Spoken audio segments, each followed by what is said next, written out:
Hello guys, welcome to Pakistani real reaction. तो कैसे हैं आप सब? उम्मीद है आप सब बढ़िया होंगे, मजे में होंगे, खुश होंगे, आबाद होंगे। मेरा नाम मुदस्सिर। हम बशर सुगैज। आज को काफी ज्यादा कमाल क्यों नहीं लगी है। वीडियो का जो टाइटल वो है बधाई हो, जेट इंजन हुआ तैयार।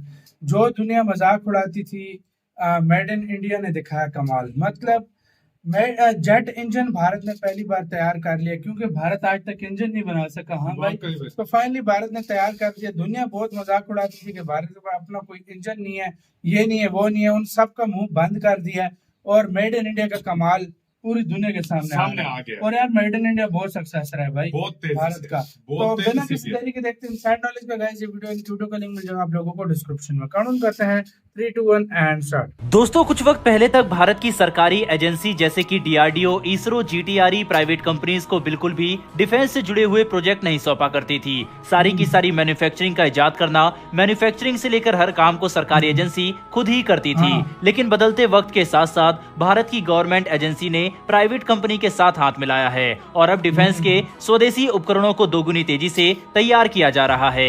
कुछ वक्त पहले ही गोदरेज कंपनी के साथ भारत की एजेंसी जीटीआरई यानी कि gas turbine research engine centre ने हाथ मिलाया था और ये दोनों ही कंपनीज मिलकर कावेरी ड्राई इंजन को तैयार करने वाले थे। और अभी हाल ही में एक अपडेट सामने निकल कर आई है कि इस इंजन से जुड़े मॉड्यूल्स की मैन्युफैक्चरिंग गोदरेज कंपनी ने शुरू कर दी है। गोदरेज इंडस्ट्रीज पहले भी भारत की डिफेंस के लिए कई सारे प्रोजेक्ट पर काम कर चुकी है और अब कावेरी ड्राई इंजन एक बहुत बड़ा प्रोजेक्ट होगा, जिसके बाद से ही भारत के डिफेंस एयरक्राफ्ट की ताकत को ऊंची रफ्तार मिलेगी। ड्राई कावेरी इंजन कोर को काफी सालों से महत्वपूर्ण तकनीकों में लगाकर मिल रही सफलताओं की वजह से अब स्टेबल बनाया जा रहा है, जिससे इंजन का सक्सेसफुल सर्टिफिकेशन मिल सके, जिसके 2026 तक मिलने के आसार हैं। Dry Kaveri engine 46 kilo Newton class का थ्रस्ट जनरेट कर सकता है, जिसका उपयोग इंडियन अनमैन्ड व्हीकल प्रोग्राम में किया जाएगा, जिसे शॉर्ट में IUSV के नाम से भी जाना जाता है। लेकिन हाल ही में आ रही खबरों की माने तो डीआरडीओ ने अपने आफ्टर बर्नर सेक्शन पर काम करना शुरू कर दिया है,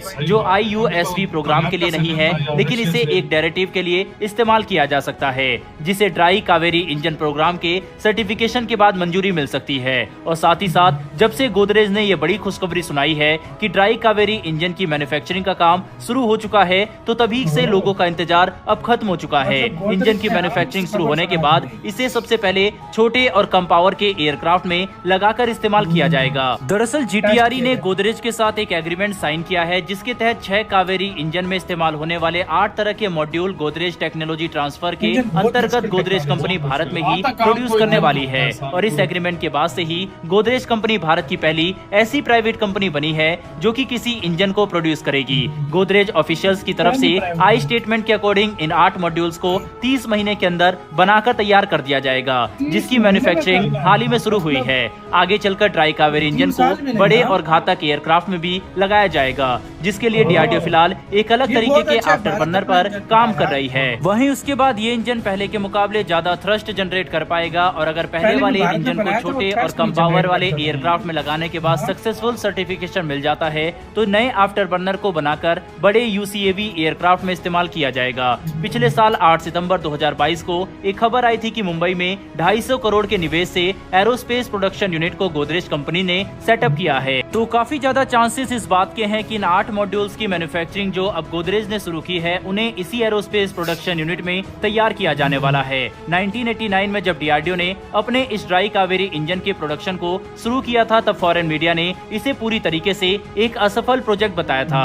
लेकिन मीडिया की बातों में कितनी सच्चाई थी, ये बात तो भारत ने कुछ ही सालों के इंतजार में साफ कर दी। और अब खबर है कि कावेरी ड्राई इंजन्स को इंडिया के फ्यूचर प्रोग्राम में भी यूज किया जाएगा। इसी के साथ अब बढ़ते हैं हमारी आज की दूसरी बड़ी खबर की तरफ। हाल ही में हमारे देश के road transport and highway minister Nitin Gadkari ji के एक बयान ने देश के लोगों के बीच काफी ज्यादा हलचल पैदा कर दी है। उनका कहना है कि पूरे देश को जल्द ही एक धागे में पिरोया जाने वाला है। क्या है ये पूरी खबर, चलिए विस्तार से बताते हैं। भारत की नेशनल हाईवे अथॉरिटी देश की विभिन्न हिस्सों को जोड़ने के लिए नए हाईवे और एक्सप्रेसवे का निर्माण कर रहा है। इन हाईवे को कश्मीर को कन्याकुमारी से जोड़ने वाला नया हाईवे भारत का सबसे लंबा हाईवे होगा। इस हाईवे के बनने के बाद कश्मीर से कन्याकुमारी कन्याकुमारी तक का सफर बेहद ही आसान होने वाला है।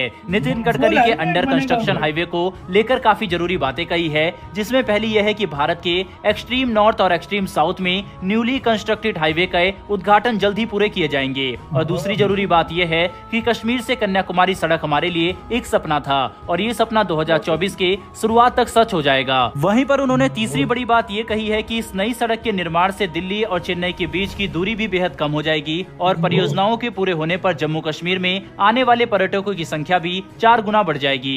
इस प्रोजेक्ट की टोटल कॉस्ट की बात करें तो इसमें 35,000 करोड़ रुपए की लागत आएगी और इसके लिए 3 कॉरिडोर तैयार होंगे। रोहतांग से लेकर लद्दाख तक के रास्ते में 4 सुरंग बनाई जाएगी। इन सुरंग के निर्माण से लद्दाख जैसे इलाके के दूर दराज के हिस्सों तक पहुँचने में आसानी होगी। इसकी एक खासियत ये भी रहेगी कि एक पेरेनियल सड़क होगी जो काफी भारी बर्फबारी में भी एक्सेसिबल रहेगी। बहरहाल दोस्तों, इस वीडियो में इतना ही, लेकिन भारत की बढ़ती इस ताकत के लिए कमेंट बॉक्स में जय हिंद जरूर लिखिएगा। साथ ही हमारी आने वाली इसी के साथ तो यार वीडियो खत्म। अब यार ये उन कंट्रीज के मुंह पे थप्पड़ लगेगा जो मतलब भारत के ऊपर मतलब ताने कसते थे कि भारत अपना इंजन नहीं बनाया। बहुत अच्छा कर रहा है भारत, अपना इंजन बना रहा है। भारत अभी और कंट्री से लेता रहता है हाँ भाई इंजन, क्योंकि भारत के पास कैवरी इंजन भारत ने बनाया था, लेकिन वो क्या था कि उसका वो ट्रस्ट इतना जनरेट नहीं करता था। तो फाइनली प्राइवेट कंपनी के साथ मिलकर बना रहा है और ये सबसे अच्छा स्टेप है।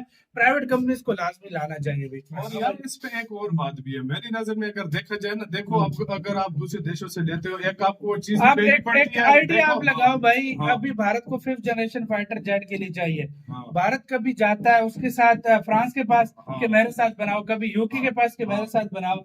मतलब वो नखरे दिखा रहे हैं, अपनी शर्तें रखते हैं ये वो। तो ये बहुत अच्छी बात है, भारत अपना इंजन बना रहा है भाई, बहुत अच्छी इंजन बात बन जाएगा। हाँ। सबसे बड़ी बात है यार, देखो अगर आप दूसरे देशों से भी लेते हो ना, हाँ। कल को अगर कोई प्रॉब्लम होता है या हाँ। वो अपनी कोई शर्तें रख देता है या हाँ। कुछ भी कर देता है, आप इंजन नहीं ले सकते, आप क्या करोगे? आप अपने देश में इंडिया में तैयार होगा, आप अपने हर तरह के जेट में जो है ना लगा सकते लगा हो। सकते हैं, बिल्कुल। और दूसरी बात ये है कि और दूसरे देशों की निस्बत सस्ता भी पड़ेगा इंडिया में, बिल्कुल। और किसी टाइम भी मेंटेनेंस वगैरह करनी हो अपने देश में, अपने देश में मतलब आपको और कोई प्रॉब्लम कभी और नहीं यार होगा इसी भारत तरह। जिस पहले तरह रशिया के साथ किया भारत था, का तब पहले वो काम जाता क्यों था। स्लो होता था भाई? हाँ। भारत प्राइवेट कंपनीज को साथ नहीं लगाता था, अभी नहीं भारत लगाता। लगाना शुरू और कर ये दिया। बहुत अच्छा स्टेप है अगर मेरी नजर में देखा जाए। देखो रशिया ने काफी सारी चीजें जो है ना इंडिया में अपने प्लांट वगैरह लगाए, सारा कुछ किया, इधर किया ना। दूसरे हर देश तो इस तरह नहीं करता ना। अब इंडिया ने यही कहा है कि प्राइवेट अपनी जो देश की कंपनीज है वही उनको क्यों मौका ना दिया जाए, उनको मौका दिया, वो मिलकर सब कुछ कर रहे हैं। हाँ। तो मेरी नजर में वो वक्त दूर नहीं है जो आप 5th जनरेशन फाइटर जेट के लिए भी फाइटर इंडिया जेट जो है के लिए ना इंजन में बनेगा। इंजन बनाएगा भाई इंडिया। ये भारत जो मेड इन इंडिया स्टेप लिया, भारत ने बहुत अच्छा लिया, क्योंकि भारत अब एक सुपर पावर बनना है और वो किसी देश पर निर्भर नहीं रह सकता। बिल्कुल। और हाँ। दूसरी बात यह, नितिन गडकरी जी ने जिस तरह बोला, उन्होंने हाँ। कहा पूरे देश में पूरा 1 करोड़ हाईवे लगेगा।